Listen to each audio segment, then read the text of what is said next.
From the far corners of the fandom universe, representing film, comics, and anime, sci-fi, fantasy, and cosplay, they come together for one cause: to geek out.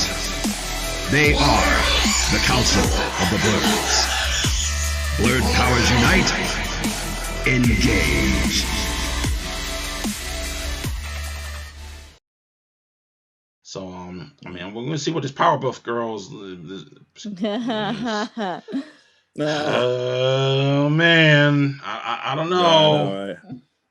I mean, they got. Did my Aries just show? I'm sorry. Let me. I mean, they got Christopher Turk as Professor Utonium, so that's gonna be interesting. Turkleton. So speaking of superhero fare, Wonder Woman 1984.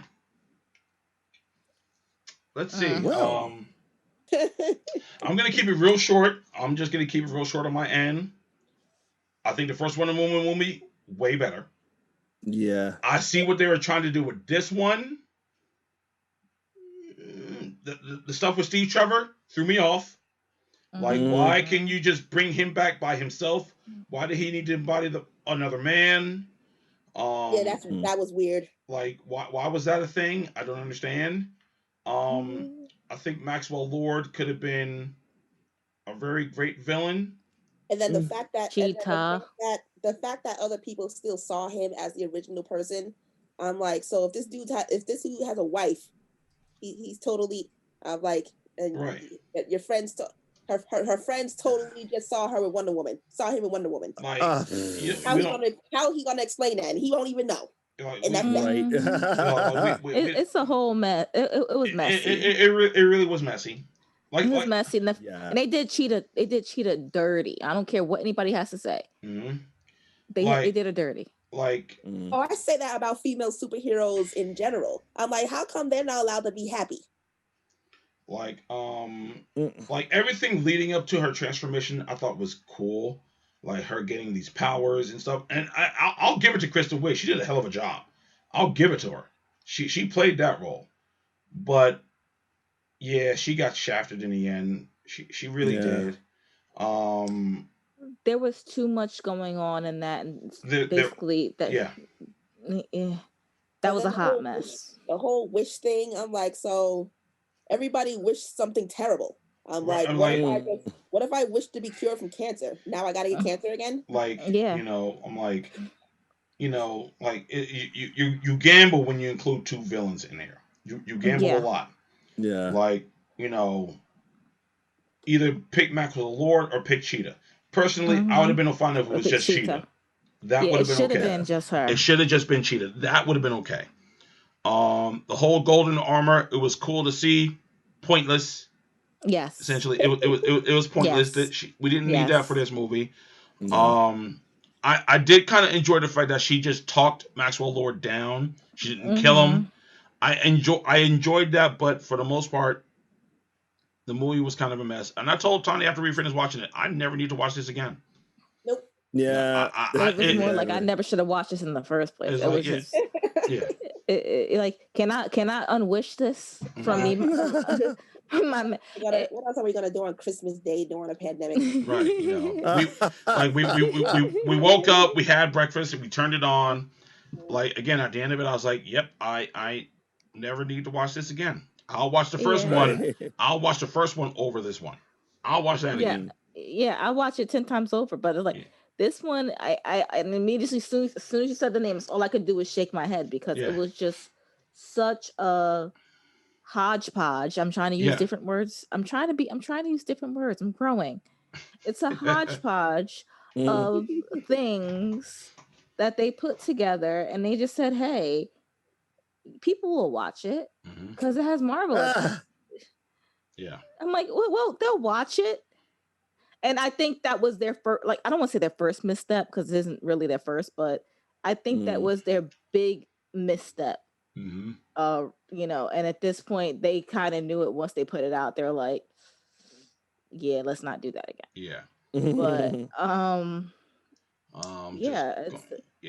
But, But isn't Marvel coming out with another series anyway. Loki's right coming. now? Well, Loki's next. That should be interesting. I want to see how this one plays out. I don't know how many episodes it's supposed to be, but I'm looking forward to that. I forget what's coming out after that. We got the Batman, the Long Halloween coming.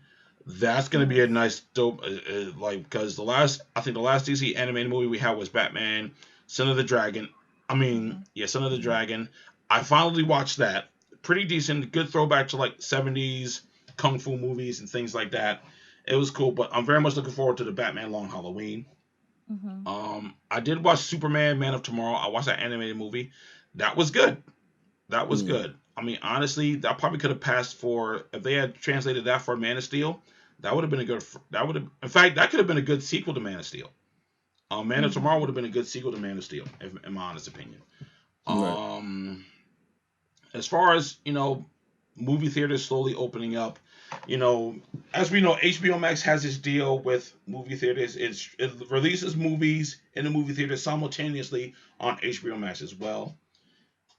Still not real comfortable yet going out to the movie theaters just yet. Even though I'm vaccinated, still not quite there yet. Because I'm only half vaccinated. Yeah, like you got to remember, movie theaters were kind of dirty before the pandemic. Yeah. So definitely. So I'm more than happy to sit on the couch and watch a movie on HBO Max. And they're not doing like Disney and charge you $29.95 to watch a movie either. So. Exactly. Like I told Tiny, I'm like, I don't know if I'm ready to spend $30 to watch Black Widow, but I saw the second trailer. I'm like, we might have to do it. We might have to do it. Right. So we're still negotiating. I said I gotta subscribe to Paramount Plus for 1 month so that we can watch Quiet Place 2. Oh, I can probably help you with that one. Hey, that's what I'm talking about. Let's I love Paramount Plus. That's my joint right now. I'm that's probably why I can't get into anything else. So I just subscribed to something else and I just lost my mind there. So speaking of which, then we got, we were talking about animated stuff. We got to touch on Invincible. Woo! Ooh, this series, boy. Man, I've never read the comics. Very nice. I've seen the comic books in this comic book store, but I've never read it. This series, man, this Invincible is something else. Don't ruin too much for me. No, we're not going to spoil it. Not going to spoil anything because right now we're in the 4th episode. No, the 5th. Because 4 or 5, something like that. Because I think when it premiered, they aired 3. They dropped 3 in the first week. So we're on 5th. Yeah, we're on the 5th episode, 5th or 6th episode. I love it. I love it. It reminds me of The Boys, but a little bit more lighthearted. At least the heroes are heroes in this instance. It is a great series. The voice acting is fantastic. You can't go wrong with J.K. Simmons. Yes. If you just look up their credits for the voice actors, they just got everyone. Everyone. J.K. Simmons, Stephen Ewan, Sandra Oh, Zazie Beetz, Kevin Michael Richardson, Mahershala Ali, Kevin Michael Richardson, Zachary Quinto. It is fantastic. And Reginald Vell Johnson. The fact that the high school is named Reginald Vell Johnson High School and the principal's name is Principal Winslow. You can't tell me they're not Family Matters fans. When I saw that, I'm like, he must be a fan. There is no such coincidence. I know. That was intentional. I think Reginald Vell Johnson does the voice for the principal. Yes, he does. Yep. So I'm like, just hitting all the right notes with these series, man. They just hitting all the right notes. As far as other than that, we've been watching the Equalizer series. Me and Tony, we've been watching that. It's actually pretty good. There's gonna be you've been posting that it was actually a good series. We know a lot of people that are hating on it mainly because they just don't like women in prominent protagonist roles. I'm just gonna come out and say it. One actually admitted it. one person we know actually admitted it, that he doesn't like women in these roles where they can kick ass. I'm like, oh God, where the hell have you been like for the past like 20, 30 years, bro?